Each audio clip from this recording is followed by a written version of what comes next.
I'm Leo Wang, and I'm a bedding expert. I come from a family that's been making bedding for over 20 years. And we've been making bedding products for almost all of the large retailers in the US. This really is remarkable. When it comes to buying a sheet set, I look at three things. The material, obviously what it's made out of, its thread count, and how high of quality it is. And then thirdly, how it's taken care of, and I want to know how long it'll last for me. So first, we're going to take a look at thread count. Thread count is actually a really simple concept. It's how many threads, individual yarns, are going to be within a square inch of the fabric that you're looking at. A higher thread count typically means that it's going to be more comfortable. Because the threads are actually quite close together, there's no gaps, and so when it rubs against your skin, it feels softer and more liquid. Cool, let's first jump into A. When we look at it first, what you can already see is that in terms of thread count, it's not going to be very high. There's a bit of a space, small pores in between the grids, the warp and weft yarn. On to B, you can tell already that this is a significantly higher thread count product. There are no signs of any sort of gaps or pores between the warp and the weft. And then I would say it probably has 200, 300, 400 threads higher than the one we looked at just previously. Another quick test is if you just actually hold it up and breathe through it, you'll be able to see that that breath flows right through without any impediment. Let's move back over to B. Typically when the thread count is high, there's also this added bonus benefit where it's actually a little bit cooling to the hand. When you're holding it against your skin and you feel it, there is that sense of being like a lotion. I'm going to say that B is definitely more expensive than A. A, you can tell that the thread count is significantly lower, probably in the 100, maybe sub 150 thread count point. Whereas product B, I would guess, is in the thread count range of 300, 400, even 500. All right, it's time for the big reveal. 3, 2, 1. Voila. I didn't guess that this would be that cheap though. That is very cheap. Wow. So typically what's going to happen is the more thread count you have, the more expensive the product will be. A higher thread count typically is going to last longer just because there's more threads holding it together and it's more cohesive and strong. The simple rule of thumb is you want a higher thread count, but up until a certain point, it's probably not worth paying extra for. That said, up to 300 or even 400 thread count, it will make for a more comfortable set of sheets. Anything above 600 or 700 is probably a bit of a marketing gimmick. Now we're looking at cotton. What makes one cotton better than another is the length of its fiber. The individual fibers, the simplest way to think about it is that they're just like little hairs. You want those fibers to be as long as possible. When they're longer, it means that one, you're going to get ultimately a stronger yarn. But then secondly, when they're longer, you're going to have to kind of splice them together less. And so it's actually going to be more comfortable against your skin as well.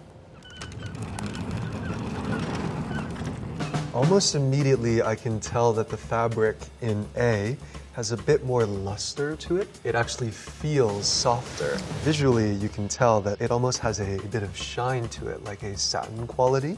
Whereas the sheet set to my left feels a little bit more almost crispy and starched. It has a sense of dryness to it and maybe isn't necessarily going to be as high of a quality as the one on my right. With product A, you'll notice that its shadows are almost a little bit smoother. It's because it doesn't wrinkle and fold and become crisp as easily as a product with less. When I look at product B, it doesn't have that kind of liquid feeling to it, where the shadows are a little bit harsher and it's a little less shiny to the eye as well. This is a tricky one. I don't know. I'm gonna say this one is the long staple cotton product and are going to be more comfortable, but a little bit more expensive, whereas this is probably a standard cotton. All right, the moment of truth. Wow, that is certainly a price discrepancy. So obviously the price points here are very different. One is almost 10 times more expensive than the other one, but I think it really shows in the product. I think knowing that it is 100% cotton is already a great starting point. As we noted, that is a natural material, and it is going to be more breathable, more moisture wicking, and more comfortable than typically a synthetic.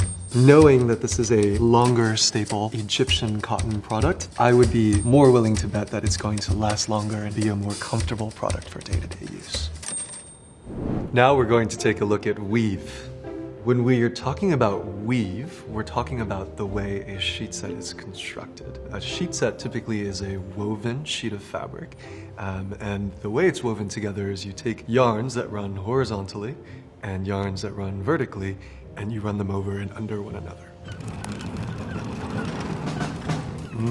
Visually, it's almost obvious, right, as you take a look at them. I'll actually start with product B, which is the simple plain weave. You'll actually be able to see it. There's a very simple kind of grid in the fabric that is running horizontally and vertically, and it's quite even. So when you look at it, it's almost, in most cotton sheets, a visible feature of that fabric. Looking over here, we have something that is very exotic, actually. Because of the way the yarns come together, there's almost always a very nice luster to the product.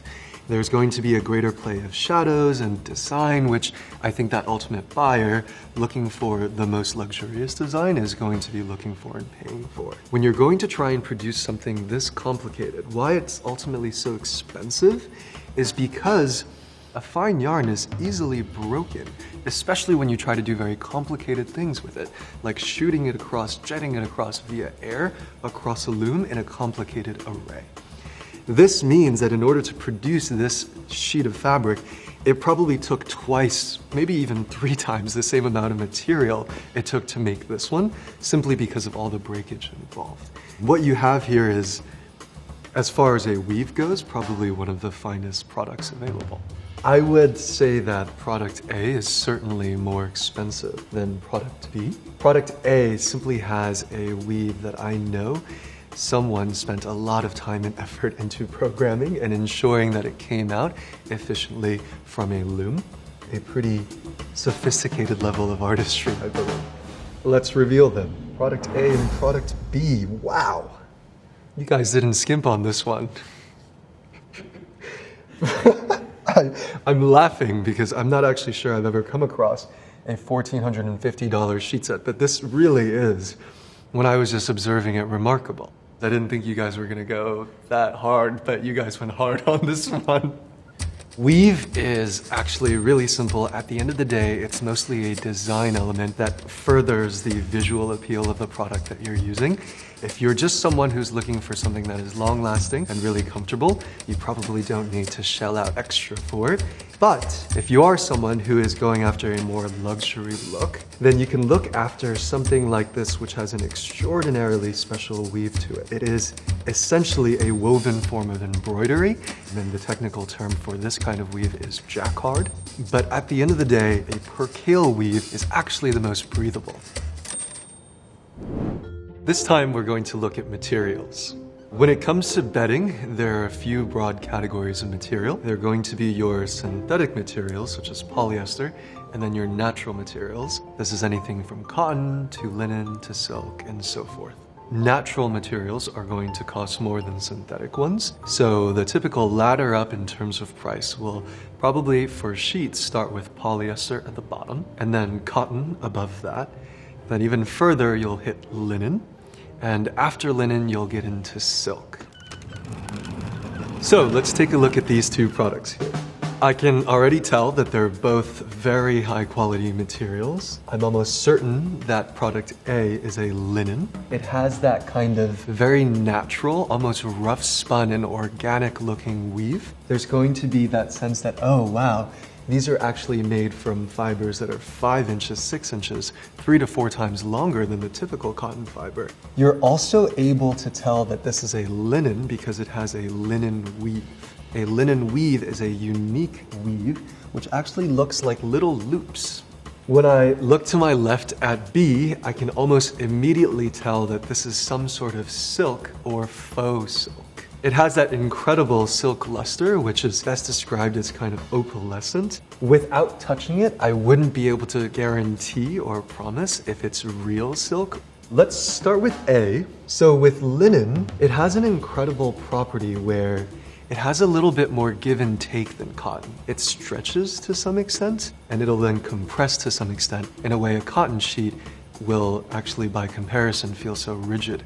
And then let's go over to B. Obviously, this is a very different product to the linen. It does feel like a high quality silk. Actually, I can tell that this is something called charmeuse, which is a form of silk where the sheen on one side is actually enhanced by reducing the sheen on the other side.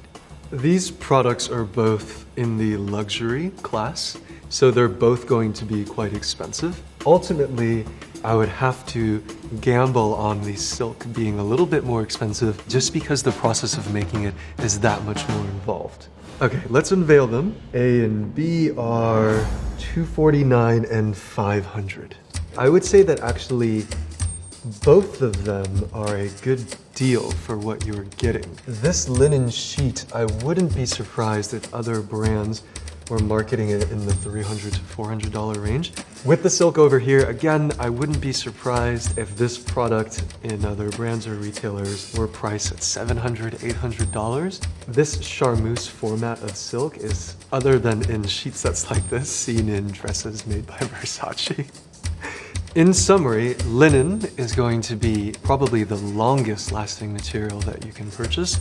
It's why traditionally bed linens are called linens and were transferred from one generation to the next. With silk, you get what is the ultimate in luxury. Additionally, silk has a hypoallergenic protein. So if you find that you are allergic to something, a silk product is going to be that much better for you.